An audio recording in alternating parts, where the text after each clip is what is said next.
conjugal visit at a California state prison turns a woman unalive.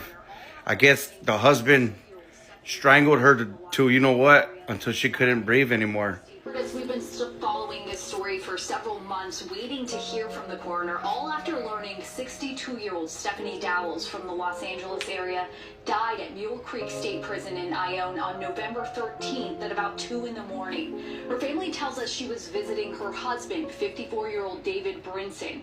He's been in prison since 1994, and court records show a jury convicted Brinson of 4 counts of murder, and he was sentenced to 4 consecutive life terms without the possibility of parole. But he was allowed family visits.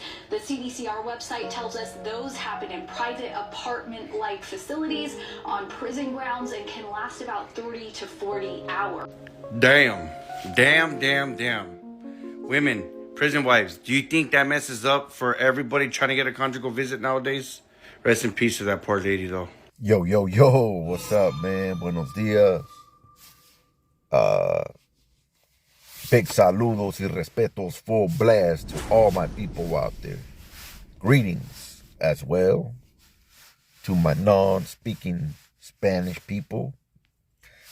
Thank you for tuning in. Thank you for stopping by real quick. You guys know what time is it? So, as you guys saw the intro, the homie, big saludo to Triple Loco. Good homie right there. Follow him on TikTok. I don't know if he's on YouTube, but if you like his content, look him up. You might find him on the YouTube yarda now. Anyhow, so real quick, I want to piggyback off his topic. I'm talking about the conjugal visits in prison. Damn. I guess it's happened again. You know, and CDCR right now is it's a wild beast. As you guys who tune into the YouTube yarda, I'm sure you guys hear on the news as well that there's been a lot of murders in there. But anyhow, what I want to talk about is the conjugal visits and how some of these lifers don't give a damn beep about their privileges, let alone selfish, trying to mess it up for other lifers that are in there that are really grateful to have those 2 to 3 days with their families, whether if it's their kids or their wife or their parents. Anyhow, so those of you that don't know, real quick, I'm going to give you a little history. Back in the days, let's say in the 90s, I believe, a lifer killed his wife as well. And ever since, I'm sure before that, there's been incidents. And, you know, when that 3-strike law came in, little by little, they started taking all kinds of privileges from, you know, these so-called gangbangers back in the 90s. And in addition, the SHU was established, you know, these law enforcement trying to prevent career criminals from communicating with people on the outside. They thought maybe slamming them up would be the solution to it, but it backfired on them.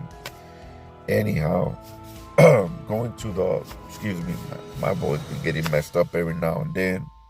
But going to the conjugal visits, the lifers, I know I've been in there with some of them, and I remember seeing the look in their face when they come back from these visits, and you could see that change, that glow. You could see the happiness within, you know, like, damn, they got a little taste of freedom. And in a way, it sucks because I'm sure after your days go by quick and they tell you that you got to get ready because your visitation is over, it it takes balls to wrap it up and just say bye to your loved ones, especially when you just got done, making love to your wife, maybe playing with your kids, hugging them, reading them up, putting them to sleep with a little bedtime story, or whatever the occasion could be. Maybe watching a movie with your jefita, your jefito. And we're talking about lifers that have been down for many years, 20 plus, 25 plus. They take these little things, very serious. And for a fatal motherfucker to come in and try to mess it up for the rest, it's not cool. Especially if I think that these dudes that are very insecure within shouldn't be getting these visits. There's got to be a thorough, for people to qualify for a conjugal visit, being with your family, I believe you need to meet a criteria, where, they got to make sure that you're not going to turn around and try to kill your wife or one of your family members, because these things happening back to back are only leading to CDCR shutting it down completely for everybody. And it's sad because if one does it, everybody pays. That's the way they get down in CDCR. I remember being in there, and let's say somebody takes care of business, we all get slammed down till they do their full investigation. And sometimes we all get modified programming. It's like, damn, it fucked it up for everybody just because a different race messed it up. But they do it on purpose. They do it on purpose to cause what? Friction, tension, to get races to start dividing, beefing. That's what they do. And so going to the conjugal visits, I believe that sooner or later they're probably going to try to do that. They're going to try to cut everybody from a conjugal visit and try to cause some friction, especially in general population, because as we know, with these homies getting out the shoe and bringing peace into these yards and leaving all that hostile environment behind, sometimes the Judas look at it like, oh man, we can't let them unite. We got to divide and conquer. So using these excuses as far as the conjugal visit to take them from all inmates, all convicts, is going to cause problems. It's like, whoa, you got to keep your people in check, and everybody has problems, I believe. Sometimes you come across fatal motherfuckers that are very insecure, that are just on the phone making sure that their hyena is home, that that she's doing everything that she says she is, making sure that Sancho's not wearing your fucking boxers, your favorite jersey and shit. Fuck, imagine that. And you know what, man, I've heard stories of fucking vatos being all insecure, all fatal, calling in to talk to their ladies, and as soon as they hang up, fuck, Sancho was right there the whole time listening to the conversation. Even picked up the phone and accepted the call and shit, and hand the phone to the hyena. Wow, that's some cold shit, huh? And hey, a lot of motherfuckers are dirtbags, man. They don't respect a married woman. They don't respect a woman that's waiting for her vato loyal, righteously. Nah, man. And it takes two. That hyena's a dirtbag in the dude, because first and foremost, she shouldn't be having the homie over. Oh, the homie came over to unclog the toilet, honey. Yeah, okay. Anyways, don't know the reason why this dude killed her, but come on, let's keep it real, man. Maybe he caught her in a lie. Maybe he caught her cheating. Who knows? Shit. Or maybe this dude just started seeing her slowly drift away.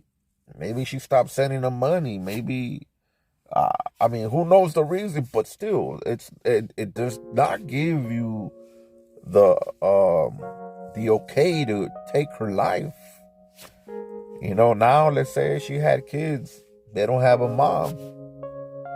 It's just cold, man. It's messed up. But like I said, what do you guys think, man? I believe that they should have no, they should have something more like they should be more strict when they fucking approve these people for conjugal visits. Let's say I heard people that have domestic violence are not allowed to get these visits. I don't know how true that is. I heard people that have violence at one point didn't qualify for these visits. Correct me if I'm wrong, but I mean, either way, let's say it is true. So this dude got approved under those conditions, and look what happened. So I believe that it's just up to the person, man. If the person's very emotional, insecure, it's gonna create problems. If he's like one of those machismo, super macho dudes, like, hey bitch, you better take the phone to the baño. I want to hear you take a shit. Like, oh my God, that's some creepy stuff. You know what I'm saying? Like, whoa. And I heard homies do that shit. I heard fools do that shit, man, where they have their honey needs to take a shit and they're right there listening. Like, dude, serio? Man, that's some dirtbag shit. I heard of dudes putting cameras all around the house so they could watch whatever she's doing. Or, man, that's too much, man. I think that bottom line, if the bitch is meant to be yours, homie, she's gonna be by your side. But she's gonna be by your side faithfully. You know, if that bitch is playing games, she don't give a fuck. Well, let it be, dog. You don't have no control over it. The main thing right here is to have control of your emotions. Have control of your emotions. And be realistic, bro. Like, dude, you're doing live. You're put away for a very long time. Maybe LWAP. Maybe never going home. Just be grateful that you're getting a damn visit. Simple as that. And don't be selfish to take somebody's life away. Like, who are you, homie? And not only that, but you gotta think about the other families that really love each other, that really have respect for human life. You know, that really look forward to those conjugal visits and really come close to their kids, their loved ones. You know, it's like, have respect for that. If you got your problems, dude, handle them, but in a different way, man. Killing your bitch is not gonna resolve it. Now, this dude got another ad charge. Chances of going home, if he had, are gone now. You know, that shit look bad on parole. The board, going to board, it don't look good. Plus, yeah, it's all bad, man. Shit. And these are two, I think, back-to-back murders. So, what's really going on, man? Come on, homies. You know, there's a lot of fish in the sea, and I'm sure that it's not hard for homies nowadays to come across women, especially having them cuernos, you know, the claps. You know, it's easy nowadays to reach out to the outside world and, hey, come across, you know, a woman that's gonna respect you and not lie to you and cheat on you, fool. But anyways, me myself personally, doing time, I remember came across a paisa, a little young paisa. Well, an older paisa at the time. I was young, but short, little chubby one. You know, you could tell he was one of those narco ones. And then he's in Spanish. He was like, "Hey, well, homie." He's like, "How much are you doing?" And at the time, I went in for just a gun, 16 months and a half. He's like, "Okay, you're good." He's like, "Anything under 3 years, your hyena would wait for you." He's like, "You have a hyena?" I'm like, "Well, at the time, I think I had somebody." "All right, you're good, homie. You're most likely she'll wait for you. Anything above 3 years, the bitch is gonna leave you, dog. No matter what. Bitches leave, they don't wait. They need somebody to tickle their little, you know?" Anyhow, so I was like, okay. And then as you're doing time, you come across older homies that are experienced, that been doing time for many years, and they tell you, hey, homie, you gotta live the moment. Don't live in the past. Know the future, because all you're gonna do is stress time. They're like, you got sometimes divorce yourself on the streets and live the moment. Be in here. Be aware of your surroundings. Educate yourself. Exercise the mind, the body, the soul, and get ready if you have a date, so you could go home and be a successful man and stay out of jail. So I try to live by that. Yeah, it feels good to get a visit from a female. Um, be able to pick up the phone, chop it up with a beautiful woman, get those visits, letters. But sometimes, hey, let's keep it real, I mean, I myself wasn't the type of dude to promise the world to a female just to get financial gain. Nah, I kept it real. At the end of the day, it's not good playing with people's emotions, their minds, their heart. It's not worth it. Karma comes back around and bites you in the ass, At the end of the day, hey, I got hustle. I always knew how to navigate through the waters, so I knew back in the days how to just get my own canteen. Anything extra from anyone, whether from a female friend or a family member, it was just extra. It was all good. Shoot. But anyhow, come on, players, homies, homegirls out there doing time. Now, let's not get too fatal on these people. Remember, you don't have no control over nobody but yourself.